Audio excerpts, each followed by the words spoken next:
بسم اللہ الرحمن الرحیم۔ آج ہم والد محترم ملک منیر نوابی صاحب مرحوم رحمۃ اللہ علیہ کی شعر و شاعری پر مشتمل کتاب کلام منیر کے حوالے سے بات کریں گے۔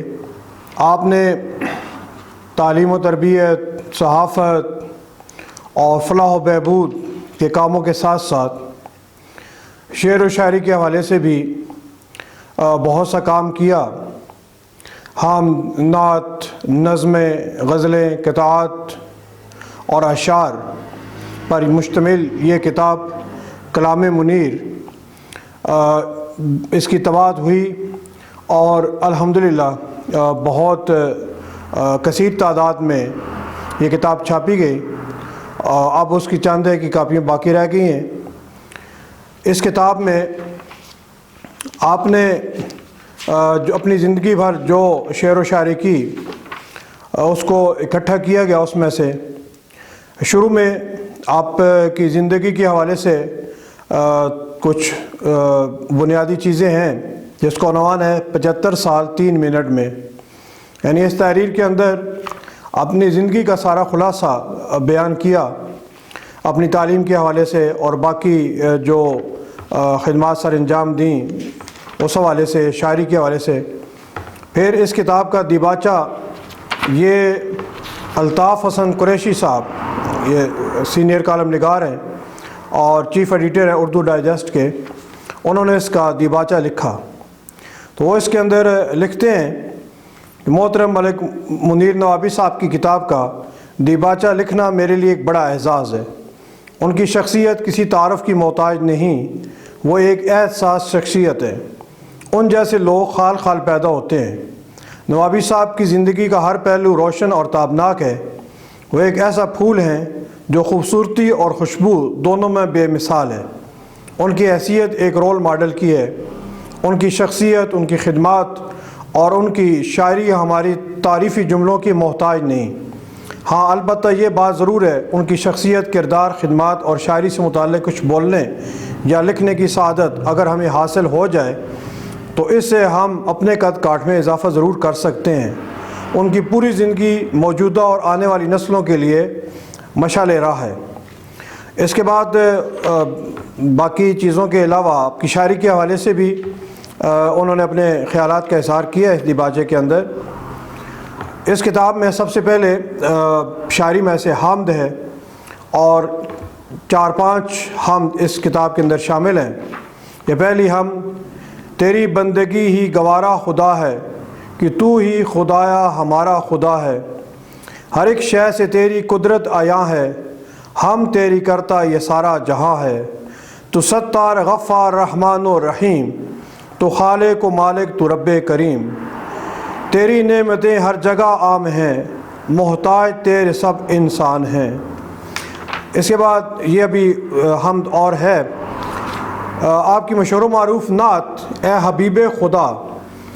یہ اللہ پاک نے اس نعت شریف کو اتنی پذیرائی بخشی کہ یہ نعت شریف نبی پاک صلی اللہ علیہ وسلم کے روضہ مبارک پہ بھی پڑھی گئی اور بہت سارے قومی روزناموں میں اور رسائل میں، جرائد میں یہ کئی بار شائع ہوئی۔ اے حبیب خدا، اے حبیب خدا، کون ہے آپ سا، کون ہے آپ سا، آپ آئے تو ہر سو اجالا ہوا، تیرگی چھٹ گئی دیکھتے ہی ضیا، شرک و بدعت کے بت سرنگوں ہو گئے، پتھروں نے بھی کلمہ پڑھا لا الہ۔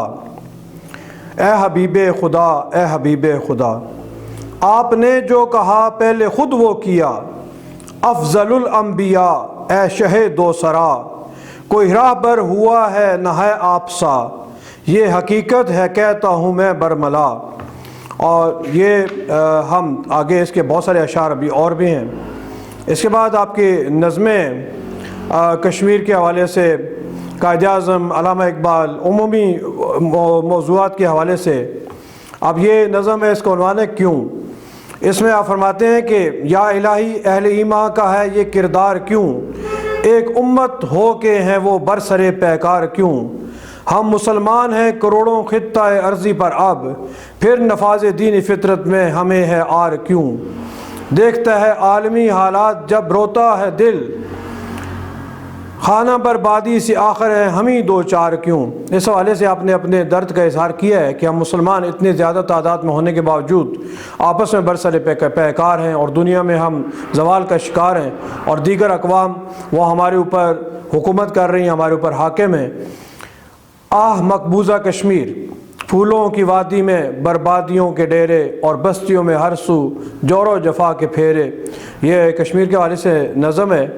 آگے پھر اس کے بعد اے حبیب کبریا کے عنوان سے نعت ہے، حمید نظامی مرحوم کے حوالے سے یہ نظم ہے۔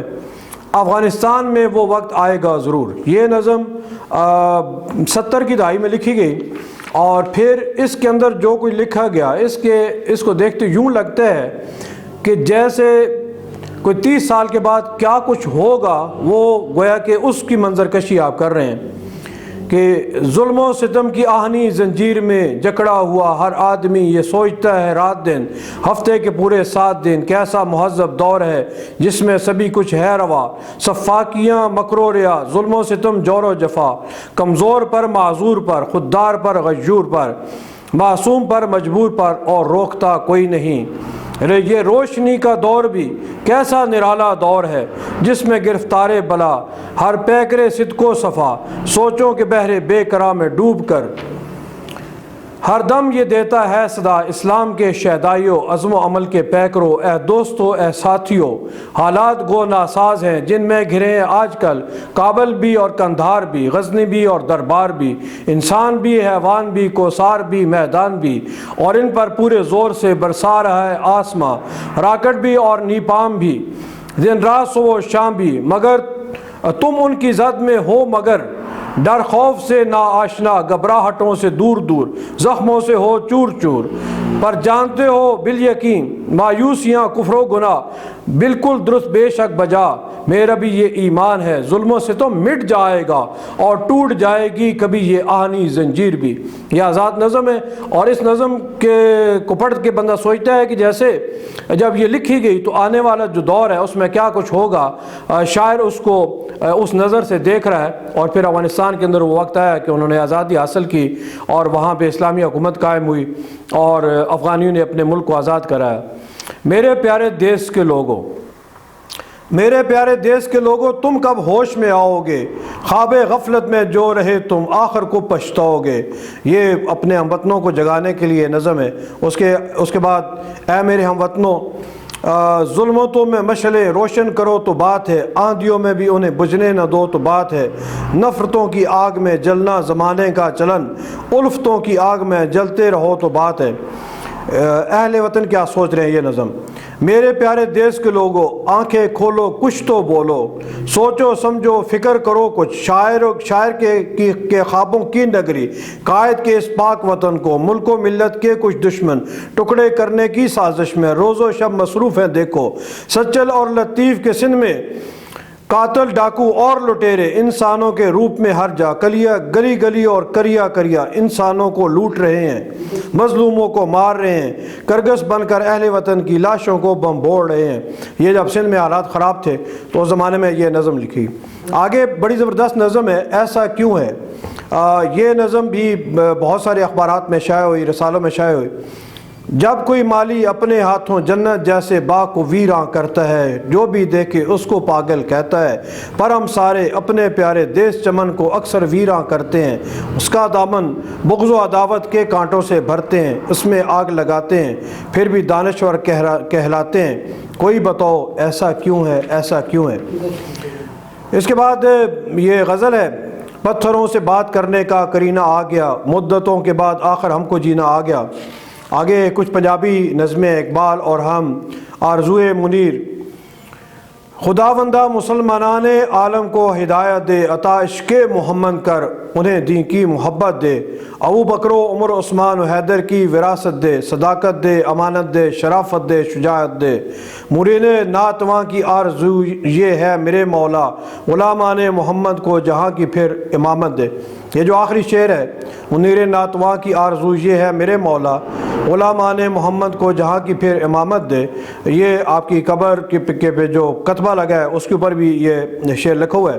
اس کے بعد انتخابی غزل ہے، اور باقی کتاب کے اندر بہت ساری نظمیں مختلف موضوعات، سکوت ڈھاکہ، کشمیر کے غازی و درس اخوت، اہل وطن سے، ہمارا ماضی اور حال، یہ پنجابی نظم ہے. لا الہ دا نعرہ جدوں اساں رل کے لایا سی، کفرستان دے اندر ویکھو پاکستان بنایا سی. یہ بڑی شاندار نظم ہے. آگے خوشامند، آج کل، وطن عزیز، نعت شریف ہے. پھر ایک ہمارے بھائی جوانی کے اپنے دور میں دنیا سے تشریف لے گئے بھائی اسناد صاحب، ان کے حوالے سے یہ نظم ہے. غازی مرید حسین شہید رحمۃ اللہ علیہ کے حوالے سے نظمیں ہیں. لیفٹیننٹ ضمیر حسین مناس شہید، ان کے حوالے سے بھی 2-3 نظمیں ہیں اس میں. اور کچھ غزلیں ایسی ہیں کہ ان کو بار بار پڑھنے کو جی چاہتا ہے. یہ نظم ہے ایک، سچیاں گلاں نیتاں تے بنیاد عمل دی پاک نبی فرمایا، کھوٹیاں نیتاں والیاں لوکاں پھل کدی نہیں پایا. یہ پنجابی میں نظم ہے اور اسے بھی بار بار پڑھنے کو دل کرتا ہے. کہنے کی آزادی ہے، یہ ایک مزاحی نظم ہے. مسٹر کو مولانا کہہ دو، عاقل کو دیوانہ کہہ دو، ناداں کو فرزانہ کہہ دو، کہنے کی آزادی ہے. یہ اس حوالے سے ہے. یہ نظم جو آپ دیکھ رہے ہیں، مار نہیں پیار، آج کل اسکولوں پہ بورڈ لگے ہیں، دیواروں پہ لکھا ہے مار نہیں پیار. یہ نظم جب لکھی گئی تو اس بات کا کہیں تصور بھی نہیں تھا. 1971 میں یہ نظم لکھی گئی. اس وقت اس طرف کسی کی سوچ ہی نہیں ہوا کرتی تھی. اور آج بالکل اسی طرح یہ میرے پاس اس کے جو ایک نظم لکھی گئی ہے، اور خود والد صاحب کے ہاتھ کی جو لکھی ہوئی ہے وہ بھی اس کے اندر موجود ہیں. یہ جو نظمیں ان کی چھپی ہیں مختلف، ان کا اس کے اندر ریکارڈ موجود ہے. تو یہ نظم بالکل اسی عنوان سے، مار نہیں پیار کے عنوان سے، کئی بار اس زمانے میں بھی اخبارات کے اندر چھپی. راشی کے نام وڈیرے، غریبوں کے غم خار ظالم لٹیرے، لغاری مزاری کھرل خاں وڈیرے، وطن کی حکومت ہے جاگیر ان کی، سدا کرسیوں پر ان کے بسیرے. یہ وڈیروں کے حوالے سے، اقتدار کے پجاری، ہم نہ کہتے تھے لٹیرے ہیں یہ لوٹیں گے وطن کو، ہم نہ کہتے تھے وڈیرے ہیں اجاڑیں گے چمن کو، ہم نہ کہتے تھے.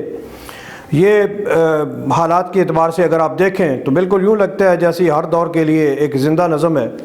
اور پٹھو حکمران ایجنٹ، آستین کے سانپ غزل، یہ غزل تو بہت دفعہ شائع ہوئی اور بار بار پڑھنے کو دل کرتا ہے اس غزل کو. کچھ لوگ مروت میں آ کر ہر بات گوارا کرتے ہیں، مشکل تر حالات میں بھی ہنس ہنس کے گزارا کرتے ہیں. اے ظلم و ستم کے مت والو، اے جور و جفا کے پر کالو، انجام سے بے پرواہ ہو کر جو ذکر تمہارا کرتے ہیں. جس دور میں بھی وہ صفا کی انسان سے ہو شاکی، اس دور کے دن گھٹ جاتے ہیں بس اتنا اشارہ کرتے ہیں. یہ غزل آخری اس کا میں شعر پڑھتا ہوں. میں نے تو یہی دیکھا اکثر، اللہ کے منکر بھی آخر جب مشکل میں گر جاتے ہیں اللہ کو پکارا کرتے ہیں. تو اس حساب سے یہ سہگل خاندان کی جو یہاں خدمات ہیں اس کے حوالے سے بھی اس کے اندر نظم موجود ہے. اور گاؤں کے حوالے سے، کھوتیاں سہگل آباد کے حوالے سے میرا گاؤں، یہ نظم بھی اسی کتاب میں موجود ہے. پھر آگے قطعات ہیں بہت سارے، اور یہ اکثر قطعات قومی اخبارات کے اندر بھی شائع ہوئے ہیں. اس حوالے سے اوورال اگر ہم دیکھیں، یہ الحاج چودھری محمد خان اظہر، ان کے حوالے سے ہے، سیدنا حضرت عثمان غنی اور ہم. یہ کتاب اس اعتبار سے تمام جو شاعری کے پہلو ہیں تقریباً ان سب کو یہ کور کرتی ہے، اور منتخب اشعار بھی اس کے اندر ہیں اس کے تقریباً آخر کے اندر. تو اس کتاب کو پڑھ کے یقیناً جذبہ بنتا ہے اور انسان کی روح تازہ ہو جاتی ہے. ہم پڑھیں، نعت پڑھیں یا غزلیں پڑھیں تو عشق حقیقی کا اس کے اندر ذکر کیا گیا ہے. اور نظمیں مختلف عنوانات پہ آپ کو پاکستان سے محبت تھی، قائد اعظم اور علامہ اقبال سے محبت تھی اور ان کے شخصیت سے آپ متاثر تھے، تو اس حوالے سے اس لیے ڈاکٹر لیاقت علی خان نیازی نے والد محترم ملک محمد منیر نوابی صاحب کو کے بارے میں یہ کہا تھا کہ یہ چکوال کے حالی ہیں، میں ان کو چکوال کا حالی مانتا ہوں، اور جو انہوں نے اپنی شعر و شاعری کے اندر قوم کو جگانے کی بات کی ہے اور جس درد کا اظہار کیا ہے، تو یہ ناقابل فراموش چیزیں ہیں۔ اور الحمدللہ اللہ پاک نے مجھے یہ توفیق دی کہ میں نے والد صاحب کی زندگی میں ان کی شاعری کو اکٹھا کر کے کتابی شکل کے اندر یہ موجود ہے، اور بہت سارے لوگوں نے اس کتاب کو پڑھا ہے۔ اللہ سے دعا ہے کہ اللہ پاک ہمیں صحیح راستے پر گامزن فرمائے۔